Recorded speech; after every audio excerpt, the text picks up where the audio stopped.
असून दे मी अडाणी आहे, पण मराठ्याला आरक्षण दिलं का नाही? मी सरकारला सांगितलं होतं 54 लाख नोंदी निघाल्या, सरकारनं मला प्रोसिडिंग बुक देऊन सांगितलंय 54 लाख नाही 57 लाख नोंदी निघाल्यात. म्हणलं बरं झालं हो. मग तर एका नोंदीवर 40-50 प्रमाणपत्र निघत आहेत. आपण 3च धरू तरी 1.5 कोटी मराठा आजच आरक्षणात गेलाय. मी अडाणी आहे, छगन भुजबळ म्हणतो तर अडाणी आहे, पण दिलं का नाही मराठ्याला आरक्षण? तो म्हणतो कसला का दिसतो देव, तुला काय करायचं? मला काय लग्न करायचं तुझ्या संग? मी दिसून देईन कसला बी.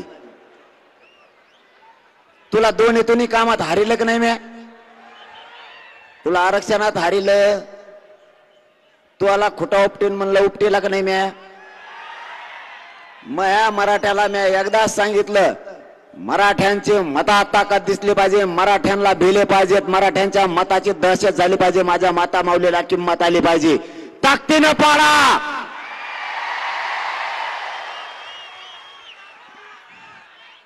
मराठ्याने रपा रपा सगळेच पडिले. या परभणी जिल्ह्यातल्या मराठा समाजाच्या साक्षीनं मी आज चंद्रकांतदादा पाटलांना सांगतो, सरकारची सुपारी घेऊन बोलू नका. आम्हाला अभ्यास नाही म्हणताय, पण अभ्यास तुम्ही करा. आधी सूचना वाचा काय ती. आमची मागणी आहे, सरसकट मराठ्यांना कुणबी प्रमाणपत्र द्या.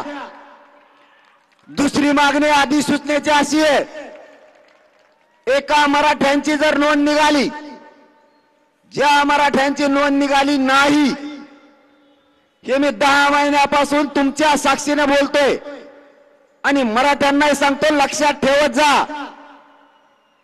ज्या मराठ्यांची नोंद निघाली आणि ज्या मराठ्यांची नोंद निघाली नाही, ज्या मराठ्यांची नोंद निघाली त्याच नोंदीच्या आधारावर नोंद न निघालेल्या मराठ्यांना सुद्धा कुणबी प्रमाणपत्र द्यायचं, सगळे सोयरे म्हणून.